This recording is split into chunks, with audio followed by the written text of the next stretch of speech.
1997, That's fantastic. and started performance support systems, and it's been my business ever since.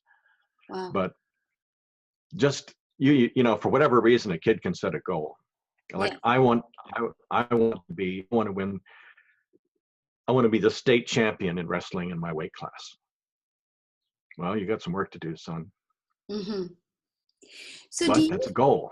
yeah. So do you think that because at that young age of 12, you had something in the distance that you wanted, and you found out what you needed to become to be that, Yeah.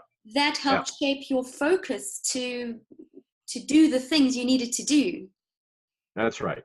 I learned what I needed to do as I went along. By the way, thinking about the future is a skill. We call it's imagination. Yes. Not all kids want to think about the future. You know, they're more locked into the present, and thinking about the future is not something I didn't, you know, when I was little, I didn't do it very well. You could have explained how to make money through investments to me, and I would have thought, I don't get it, you know. But a parent can help a child think about the future. You know, future is kind of interesting because the future is like next Wednesday is the future. Yes, it's very different time span for a child. Yes. Well, it is the future. Also, next year is the future. Okay. You'll be a senior next year. Okay. You'll be an adult someday.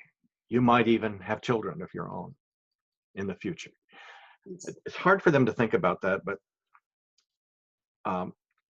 you could get them to think about things in the future in various, for example, you can say, well, what do you want to do this summer? Okay. I don't know. Well, let's think about it. Think about it a little bit, because you know, I need to know some of what you want to do so I can plan.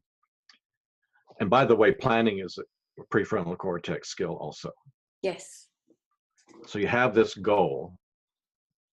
So how do you get there from here? Yeah. And so kids need to get practice making plans for things they want. Yeah. And so you can help them with that. You can say, okay, well, let's see, next November, on the second week in November, you want to be able to go on this trip with your friends. What do you need to do to get there, to make that happen? Because I can't afford to pay for it.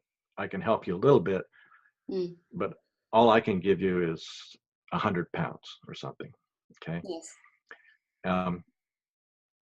So how are you going to make that happen? If it's up to you. What's your plan? So you can help them plan. Yeah. And you know, if he says, well, I want to do this, this, and this, and you can say, well, that's interesting. Is there another way to do that? So you get them to think. So as adults, we can help them this way. And if we don't, then they're on their own. Yes. And that will not necessarily stop them, but they'll have to find another way to, if they're curious, find a way to get to where they want to. Well, it's always been, for the last 7,000 years, a matter of luck. Yeah. Did they choose to get interested in those things which help develop their foundation for critical thinking, or not? Or somewhere in between? And they can do it on their own. I'm fond of saying, well, I know how hard you work to raise this young child, but now that they're past puberty, they're raising themselves. So that's what they do. So now you're not the same kind of parent. You're more of a coach and a mentor and a guide.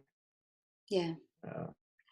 You can help pass on wisdom. You can help encourage them to think. You can let them in on the secret. There's a couple of other things they need help with also. I call it protecting the brain, Okay.